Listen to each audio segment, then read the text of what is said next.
Hello, freaks! It is me, uh, Infernal Viewer. I can't remember and my name.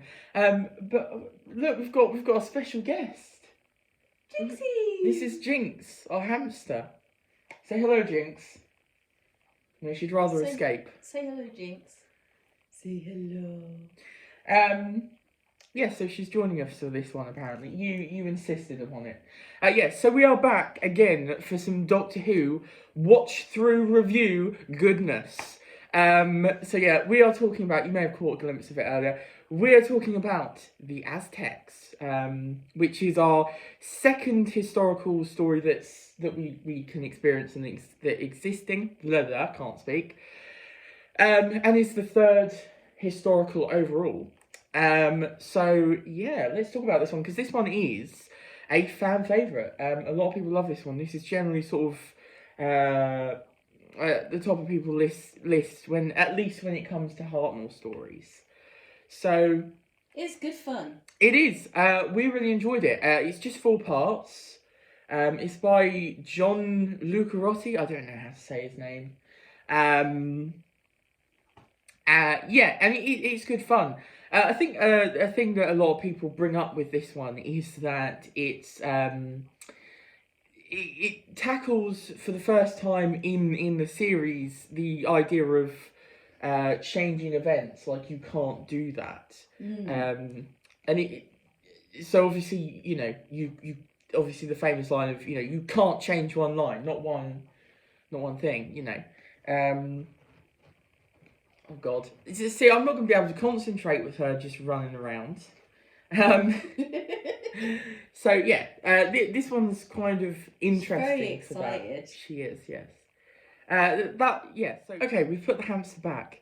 I'm not going to be able to concentrate with the hamster, and now I've lost the DVD. I'm just ridiculous. Anyway, so yeah, this is. What are you doing? I was just looking if it was down there. Oh no, it's behind me. Yeah. Right, yeah. So as I was saying, this is an interesting one, because obviously it's the first one to tackle the sort of changing history. Like, you can't do that. The Doctor is very adamant. And obviously this is basically another really good story for Barbara, because obviously she's sort of trying to change history because the Aztecs, as you would suspect, as you can tell, they go back to the Aztecs. They have a little bit of a thing with sacrificing people, just a little bit. A little bit of human sacrifice. Just a little bit, yeah, to the gods and stuff. So basically, they think she's the sort of reincarnation of this god. What's she called again? I've already forgotten. Yutaxa, right? Yeah. But obviously, she's not. She got this bracelet in the tomb and has come out and basically. Yeah, she decided to put a bracelet on from this, previous, high priest or something. Because I think, from what I gather, it's like they're like the human form of the god or something. Yeah. So basically, they think she's the reincarnation of a previous who was a man, but it's like, oh, they can change. It's not really the mortal. Happens. Yeah, not the mortal form. Yeah, exactly. So yeah, and basically she hates this thing, as we all do. It's like, oh, this sort of dark part, because obviously the Aztecs are. I don't know. Some people, Yeah, the Aztecs, as they say, are remarkable. But obviously, so Barbara just wants to stop the sacrificing because, but you can't change history, as the Doctor says. So, and I think the highlight of this story, at least for me, is the stuff with between Barbara and the High Priest guy. I forget what his name is. See, I'm terrible with names. Yeah, no, I can't remember what his name is either. But he's like he's the one who's on her side. Yeah. Yeah. So yeah, this High Priest guy.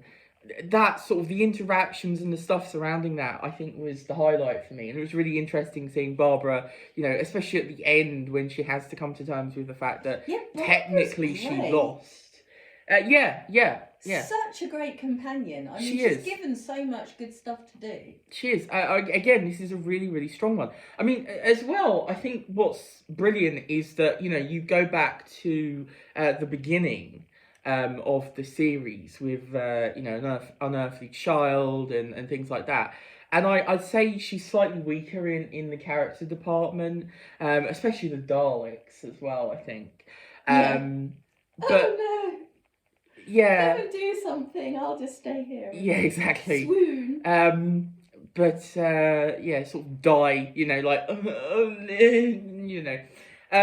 But I think from sort of Edge of Destruction onwards, because I think it starts in Edge of Destruction and sort of onwards from that point. Barbara really is probably my favourite out of the group of them. Yeah, same, definitely. Ian is fun to watch. He's the action one, and he's kind of silly, to be honest. He's kind of dumb, but we love him. I really enjoyed it in this one because he's supposed to be a warrior and he's fighting against to try and see who's the chosen one, who's going to lead their armies. Yeah. And he basically says, "I can kill you with my thumb, you know." Yeah, we like that, yeah. So. Yeah, I do, I do enjoy Ian. And obviously the Doctor is great as well. The Doctor is great. William Hartnell plays him to perfection. The weakest, to be honest, is Susan. And it's just unfortunate because I think, she's played really well. But they just obviously end up treating her as the sort of scream all the time character. Which they did quite a bit in especially the 60s. They screamed after that as well, but especially the 60s, it was especially bad with some of these characters.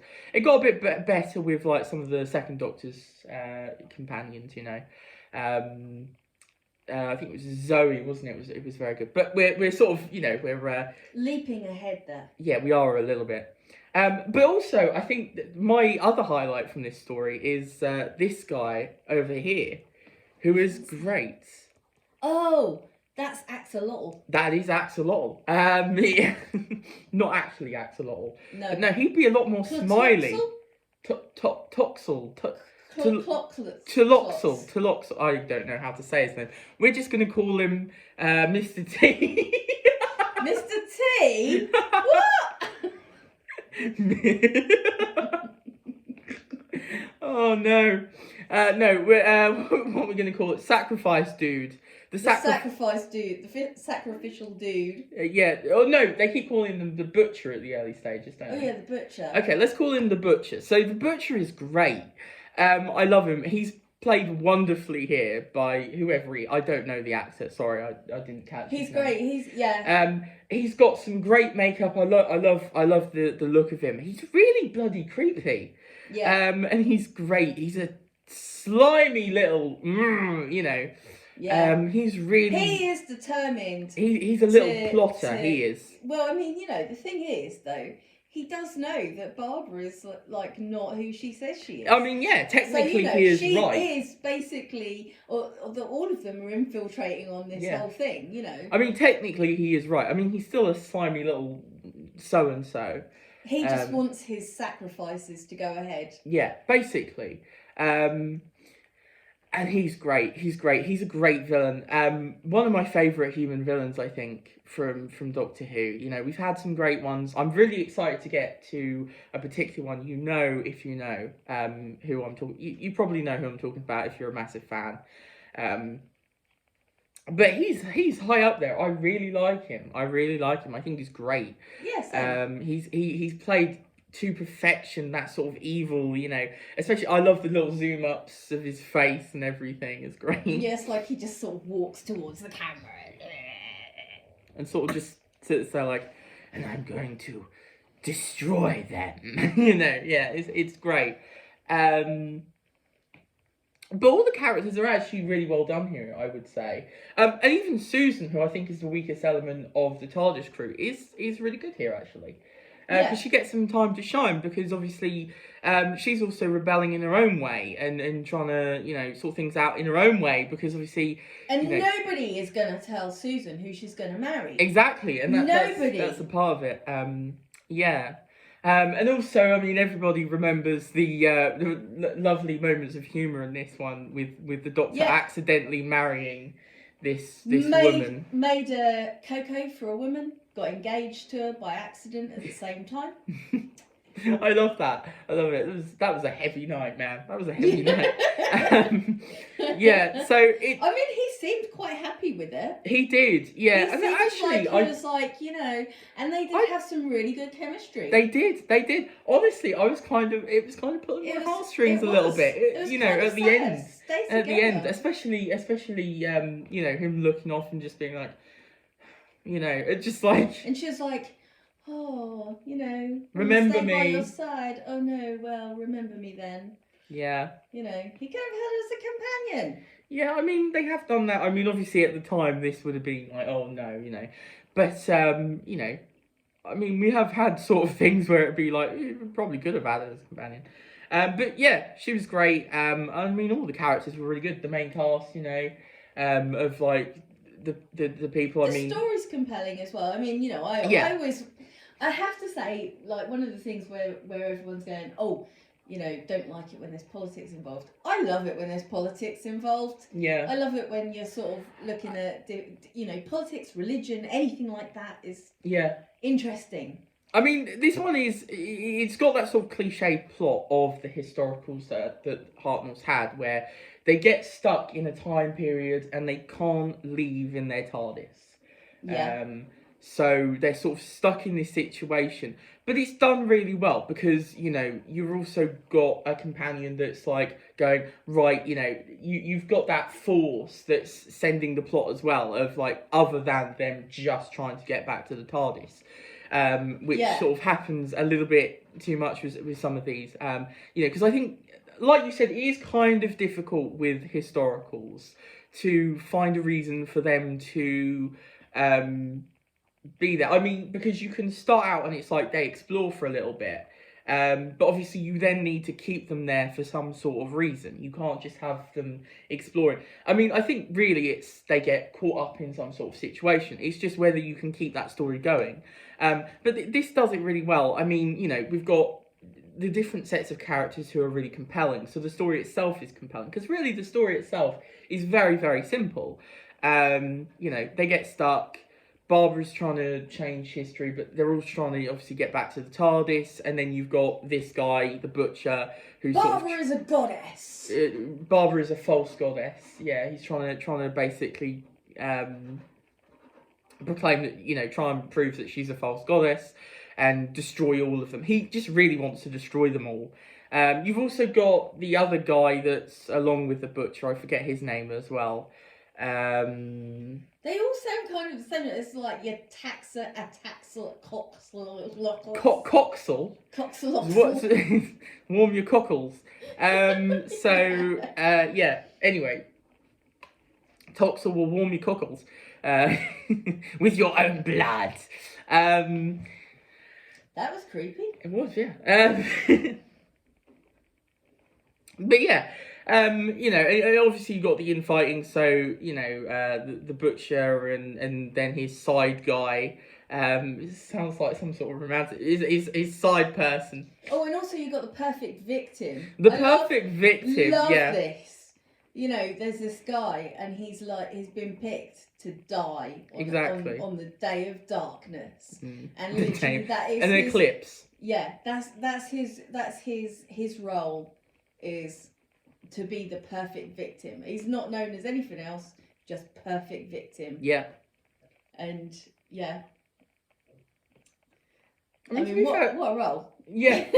I mean, to be fair, he gets everything that he wants before his death. Yeah. And he thinks it's an honour. Go for that. He thinks it's not. Well, I wouldn't, but you know. Yeah, anyway, it's fun. I really do enjoy this one. I think it's well done. It's actually got some really great dialogue, I think. That's its biggest strength, I think, is the characters and dialogue. It's just, there's some really quick-witted lines. There's some really nice moments where they're sort of, you know, chatting and, like, Barbara and the you know, the high priest guy, you know, and the Doctor basically saying to Barbara, you can't change history, and the Doctor and that woman who gets, you know, old woman, not old woman, sorry, we're not going back to that. Ian does some great lift the polystyrene acting. He does, yeah. I was convinced that's the heaviest polystyrene we've ever seen. Yep. And then he does some really good scared I'm gonna drown acting. Yeah. I was laughing my little bum off as I was playing. You're right there. Oh no, quickly. Right, yeah, so I was laughing. Because his face when he's trying to move the thing, it was hilarious. I can't do it, but it was funny. Jinx is trying to bite her way out there. She's very excited because she wants to go on the floor. Yeah, it's time for her to come out, you see, and we've decided to record at the same time, which is why she was running around earlier. Yes, but we can't concentrate while she runs around us. That's why she's back in her cage. So yeah. Yeah, I really enjoyed this one. It was a lot of fun. 4 parts. It went by really quickly, actually, as well. It did. You know, because some 4 parts can feel a bit long, even when they're just 4 parts. You know, but no, I felt that this one went really quickly. All the characters were great, like I say. All the dialogue was great. You know, a few nitpicks, I'd say. You know, obviously, again, the camera work is slightly dodgy with these older ones, which is to be expected, to be honest. Unfortunately. Because it's sort of, you know, live and because of how it was recorded back then, it's you know, difficult. There are things like that, and there were some odd angles as well, and also, I mean, you know, I prefer, you know, Reign of Terror. I prefer that one, the later one. I know that's an unpopular opinion, but I did enjoy this one. I don't think I've seen that, have I? No, you have not seen that. No. I did really enjoy this one though, and I wouldn't rank it as one of the best of Hartnell's, if I'm brutally honest. It is very, very good, and it's a good story, and I definitely think, you know, if you haven't watched a Hartnell before, this is definitely one to consider. This is a great one to go for. Yeah, it's great. I mean, this is the second time I've watched it, and the first time I watched it, I hadn't really watched them. Well, I mean, you know, I haven't up to this point watched very much Hartnell. But you know, it was enjoyable enough that even though I didn't really know an awful lot about it, about Doctor Who in general, you know, it was great. Yeah, I mean, I think this is a good one as well if you're just new to you know, classic Who in general. Like, I think, you know, I know a lot of people like to go, well, how do we get into classic Who? Like, where to start? But if you're, you know, if you want to go for a black and white Hartnell, you know, a 60s Hartnell, this is a good one. It's 4 parts, really fun, and just, you know, quick. It's a nice one. You can just stick it on, you know, and I mean, you don't have to watch it all in one like we do. I generally watch all my classic Who in one, like a movie, basically. Yeah, I treat them as movies. I don't generally, you know, watch one a night or anything like that. The only time I've really strayed away from that was I'd watch the first 5 parts and then the second 5 parts of the War Games. I generally have a break in between those because it is a massive 10-parter. But yeah, anyway, that's getting away from the topic again. Yeah, I mean, I don't know if there's much more to say. It's you know, I think we've got our thoughts on it pretty, you know, have you got anything else to say? Not really, no. Just that I enjoyed it, and I think, you know, it is a good one, definitely, for getting into classic Who. Yeah. Should we finally do the ratings? Because I know we stopped at an Earthly Child. Because we got carried away. I think you sort of carried me away and then I carried myself away a bit there. So, you know. Probably. So, that's usually what happens. Yeah, it's sort of a joint carry-awayness.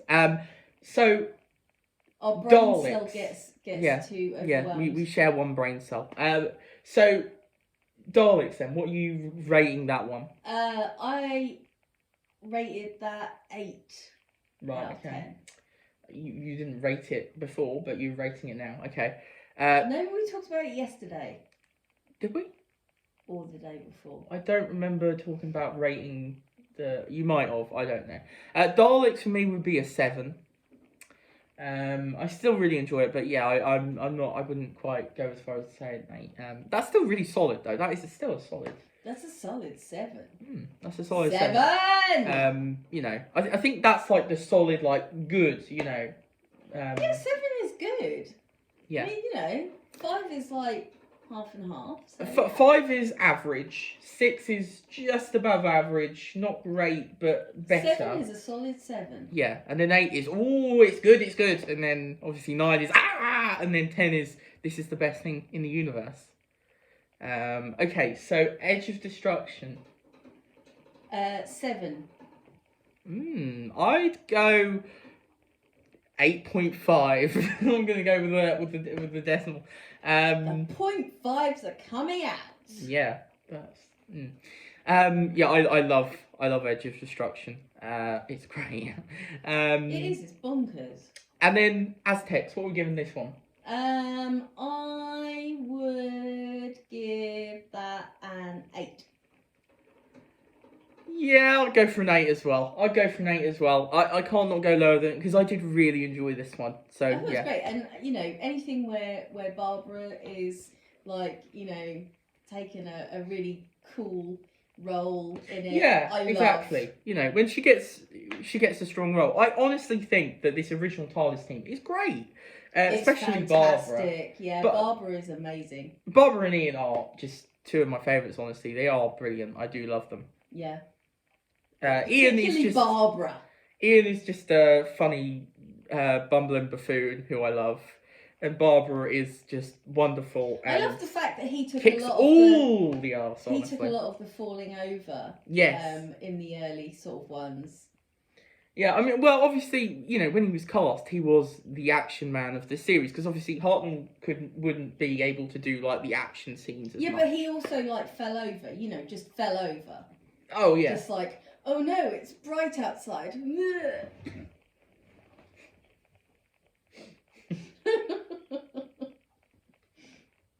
Okay. So yeah. Anyway. Yeah, he sort of does that stuff, which is fun. But yeah, no, I really do love them. I do think they, you know, and Susan's good as well. Poor Susan. She was good in this actually, but she tend to be the weaker element. Like I say, you know, she was like using her brain and stuff because like everyone was like really impressed with how well she learned how to be a housewife. It is quite funny, yeah.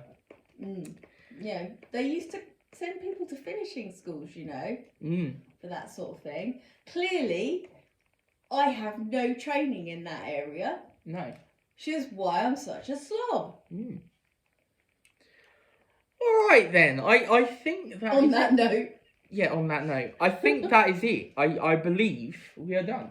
Yeah, we're done. For the Doctor Who Watch Through review, episode 5. I think now we've done quite a few. 5 of them. Woo. Yeah. Excellent. So yeah. Onwards and upwards. The next one is the Sensorites, which I think I've seen like 2 episodes of because I was tired when I was watching it, so I didn't watch all of it. And I haven't seen it at all. I was not. This was not one where I was like, oh, I'm bored, I'm going to turn it off. I literally was just really tired and could not watch anymore, and just have not returned to it because for reasons there was a lot going on, I guess. So anyway. For reasons, exactly. You know, the general stuff, like and subscribe if you enjoyed. Press the bell. Ding! Ding! Yeah, to get, you know... I don't know why I keep pointing up here, because it's not up here. It's like down here. I would imagine it's my side, but I don't know. It might be your side when we put it on the... I think it's my side, though. Yeah, anyway, to keep up to date with all the subscriptions, you know. And then with all the subscriptions, with all the videos. And also, you know, comment what you thought of this story. Do you love it? Do you hate it? Is it just a meh? You're right there. Yeah. Just looking at the cover. This is the original edition. This is the original edition, by the way, not the special edition, as you can tell, obviously. I just love the guy sort of. I mean, it looks quite pervy, actually. Yeah, it does.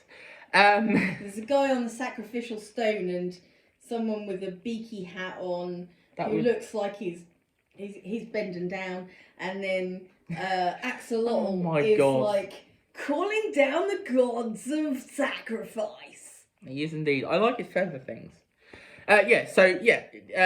You put me off. You need to stop. Usually I get through this That's a lot. what I'm here for. Usually I get through this bit a lot quicker when you're not here. I'm like, when I'm not here, you're like, you're like really professional, and when I'm here, it's like a complete mess. It is, yeah. So where was I? I think I talked about the comments. So yeah, do that. Do it. You don't have to. It's fine, but do it. Yeah. Also, there will be links for the podcast, Blathering On Podcast, that I do with my mum all the time. And is we don't shut up basically. Every Sunday that drops. And it's basically more of us discussing things, but just broader subjects. Well, not broad. We focus on things, but like there's more to it. I mean, we do books, TV and film. I nearly forgot what I was saying. Falcon and the Winter Soldier, which is finishing tomorrow. Yes. It's going to be on there as well. Also the Twitter, which is mainly for the podcast, but it is for the channel as well. You can keep up to date with that. I have put quite a bit on the channel there. So yeah, you can find it down there. And I think that's it. So, I will see you in the next video, whatever that may be. Goodbye, folks. Bye!